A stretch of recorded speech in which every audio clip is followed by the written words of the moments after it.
की। श्रीमद् भगवत गीता के अनुसार गांधारी के श्राप की वजह से यदुवंशी आपस में लड़के मृत्यु पावे तब श्री कृष्ण चतुर्भुज रूप में पीपल के पेड़ के नीचे योग निद्रा में थे। तब उनके लाल चमकते पैर को हिरण समझकर जरा नाम के शिकारी ने तीर चलाया। जरा को जब ये बात पता चलती है कि वह कोई और नहीं भगवान श्री कृष्ण है, तब उसे बहुत दुख होता है। हे प्रभु, मुझसे अज्ञानता में बहुत बड़ा पाप हो गया है, अतः मुझे इस अपराध के लिए मृत्यु दंड दे। जरा, तुमने कोई अपराध नहीं किया। यद्यपि ये नियत की कथा पहले से त्रेता युग में लिख गई थी, जो आज तुम्हारे हाथों पूर्ण हुई। पूर्व जन्म में तुम वनराज बाली थे और मैंने तुम्हारा अंत त्राणभूष के पीछे छिपकर किया था, जो युद्ध भूमि के नियमों के बिल्कुल विपरीत है। अंत तुम उसे अपराध से मुक्त हो जाओ। जरा दुखी मन में घायल भगवान श्री कृष्ण को छोड़कर चला जाता है और कुछ समय बाद भगवान मानव देह का त्याग कर प्रलोभ प्रदान करते हैं। जब ये बात पांडवों को ज्ञात हुई तब वो द्वारका आकर श्री कृष्ण का अंतिम संस्कार करते हैं। उस अग्नि में उनका शरीर तो जल जाता है, परंतु उनका हृदय नहीं जल पाता है। यह देखकर पांडव श्री कृष्ण के हृदय को एक लट्ठे पर बांधकर समुद्र के जल में प्रवाहित कर देते हैं, जो बहते हुए पुरी के समुद्र तट पर जा पहुंचता है। उस समय मालवा राज्य में इंद्रदुम्न नाम का एक राजा हुआ करता था, जिसकी राजधानी अवंतीपुर थी, जो स्वयं विष्णु के भक्त थे। वह सदैव भगवान विष्णु के दर्शन। तुम पुरी के समुद्र तट पर जाओ, तुम्हें वहाँ लकड़ी का तैरता हुआ लट्ठा मिलेगा। उसे लाकर तुम भव्य मूर्ति का। जहाँ उन्हें लकड़ी का लट्ठा तैरता हुआ दिखाई देता है, उस लट्ठा कपड़ा से बंधा हुआ एक हृदय मिलता है। राजा इंद्रदुम्न के सेवक वह लट्ठे को उठाकर राजधानी ले आते हैं। उसके बाद राजा अपने राज्य के कुशल कारीगरों को बुलाकर भगवान विष्णु यानी कि नीलमाधव की मूर्ति बनाने का आदेश देते हैं, परंतु कोई भी कारीगर उस लकड़ी से मूर्ति नहीं बना पाता है।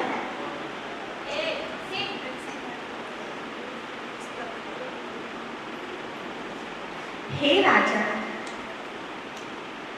यह लकड़ी इतनी मजबूत है कि इस पर हमारे कोई भी चीनी या हथौड़ी का असर नहीं हो रहा है, अतः हे राजा, हमें क्षमा करें। जब अवंतीपुर राज्य के कारीगर उस लट्ठे से मूर्ति नहीं बना पाते, तब भगवान विष्णु पुनः राजा इंद्रदुम्न के सपने में आकर उनको दर्शन देते हैं। हे राजा, आप देवताओं के शिवकार भगवान विश्वकर्मा की आराधना कीजिए, वही उस कार्य में आपकी सहायता करेंगे।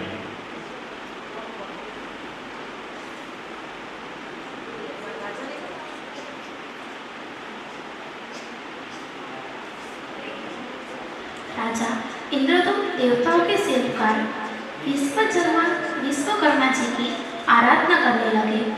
तब श्रीहरि के आदेश और इंद्रदुम्न की प्रार्थना से प्रसन्न होकर भगवान विश्वकर्मा एक वृद्ध शिल्पकार के रूप में राजमहल में पहुंच जाते हैं। हे राजा, मैंने सुना है कि आप एक मूर्ति बनाने की इच्छा रखते हो। हाँ शिल्पी, आपने सही सुना है। क्या आप ये करने में सक्षम हो? हे राजा, मैं अवश्य ही उस लट्ठे से मूर्ति तैयार कर दूंगा, लेकिन मेरी कुछ शर्तें हैं, वह आपको माननी पड़ेगी। हे शिल्पी, आपकी क्या शर्तें हैं? कृपया कर आप मुझे बताएं। हे राजन, भगवान विष्णु यानी नील माधव की मूर्ति मैं 21 दिनों में एक बंद कमरे में तैयार करूँगा, परंतु इन 21 दिनों में किसी ने मेरे कार्य में कोई बाधा उत्पन्न की तो मैं उसी कार्य को उसी अवस्था में छोड़कर चला जाऊंगा। हे शिल्पी, मुझे आपकी शर्तें मंजूर हैं, अतः आप तत्काल ही अपने कार्य को आरंभ करें। जिसके बाद विश्वकर्मा जी इंद्रधूम्न की आज्ञा लेकर कक्ष का द्वार बंद कर देते हैं और मूर्ति निर्माण के कार्य में लग जाते हैं। और उस कक्ष में हथौड़ी, छीनी और आरी की पीट की आवाज़ सुनाई देती है। निर्माण शुरू होने के 15वें दिन रानी उड़ीचा कक्ष के बाहर से गुजरती है तो उन्हें कोई आवाज़ सुनाई देती नहीं है, जिससे परेशान होकर राजा इंद्रदुम्न के पास जाती है और सब कुछ बता देती है। हे नाथ, जिस कक्ष में मूर्ति निर्माण का कार्य चल रहा है वहां से आज कोई आवाज नहीं आ रही। मेरा मन बड़ा ही व्याकुल हो रहा है। कहीं वह भूत शिल्पी भूख प्यास के मारे मर तो नहीं गए। हमें कक्ष को खोलकर देखना चाहिए, कहीं बिना कारण हमें हत्या करने का पाप ना लग जाए। हे महारानी, परंतु यह वृद्ध शिल्पी ने हमसे यही शर्त रखी थी कि 21 दिन के पहले वह कक्ष के द्वार ना खोले जाएं। हे स्वामी, कहीं उन वृद्ध शिल्पकार के साथ कुछ बुरा ना हो गया। रानी उड़ीचा के बार बार आग्रह करने पर राजा इंद्रदुम्न ने कक्ष खोलने का आदेश दिया। कक्ष के द्वार खुलते ही विश्वकर्मा जी लट्ठे के साथ बंधे रथे को मूर्ति में स्थापित करके अंतर्धान हो जाते हैं और 3 अर्धनिर्मित मूर्तियों को अपने पीछे छोड़ जाते हैं। राजा इंद्रदुम्न को अपने किए पर बहुत दुख होता है कि उन्होंने भगवान विश्वकर्मा की आज्ञा नहीं मानी, उनको दिए गए वचनों का पालन नहीं किया। उसी वजह से भगवान जगन्नाथ के आधे पांव और आधे हाथ बने हुए हैं। जब राजा इंद्रदुम्न उस मूर्ति के पास पहुंच जाते हैं तब उन्हें श्री कृष्ण की मूर्ति से हृदय के धड़कने की आवाज़ सुनाई देती है, जिससे उनको ज्ञात हो जाता है कि उस मूर्ति के भीतर श्री कृष्ण का हृदय विराजमान है। राजा इंद्रदुम्न ने भगवान की इच्छा मानकर उन मूर्तियों को स्थापित किया, जो आज भगवान जगन्नाथ धाम से प्रसिद्ध है। आज भी वहाँ बलराम, सुभद्रा और श्री कृष्ण की मूर्ति स्थापित है। बोलो जगन्नाथ भगवान की।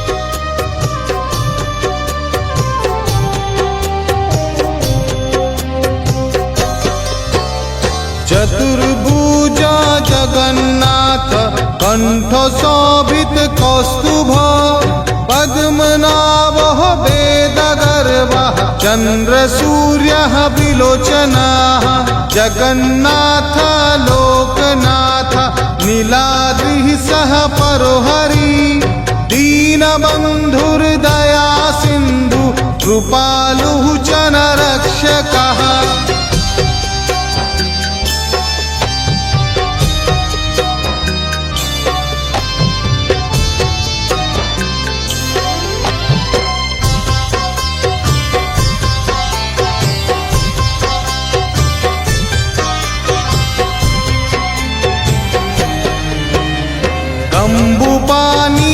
चक्रपाणि पद्मनाभो नरतमः जगत्ताङ्गः पालकव्यापी सर्वव्यापी सुरेश्वरः लोकराजो देवराजो चक्रभूपश्च भूपतिः नीलाद्रि बद्रीनाथश्च अनन्तः पुरुषोत्तमः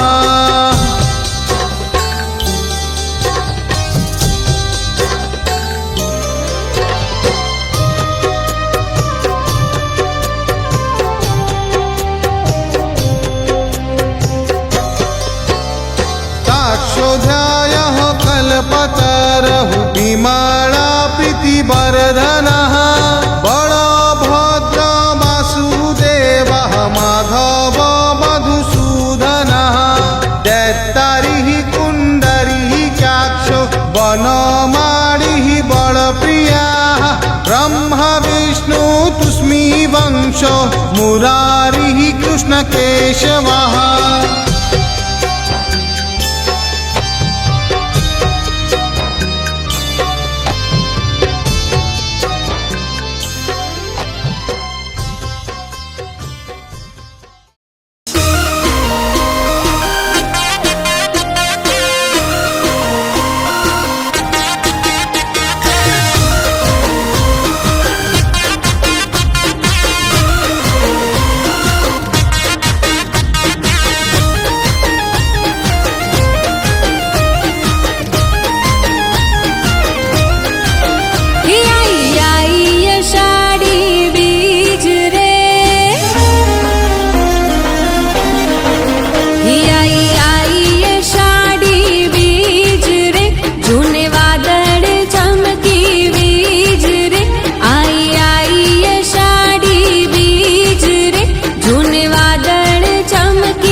सवारी जगन्नाथ रे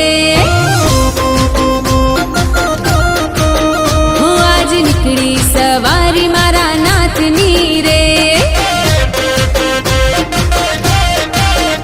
हो साथी सुभद्रान बलराम भाई रूड़ा बैठा छे रथड़ानी माई साथी सुभद्रान बलराम भाई रूड़ा बैठा छे रथड़ानी माई हो आज आनंद एनेरो छवाई रे रूड़ा मंगल गीतो गवाई रे आज आनंद एनेरो छवाई रे रूड़ा मंगल गीतो गवाई रे आज निकड़ी सवारी जगन्नाथ रे हो आज निकड़ी सवारी मारा नाथ रे हे हाथी घोड़ा पालकी जय कन्हैया लाल की हाथी घोड़ा पालकी जय कन्हैया लाल की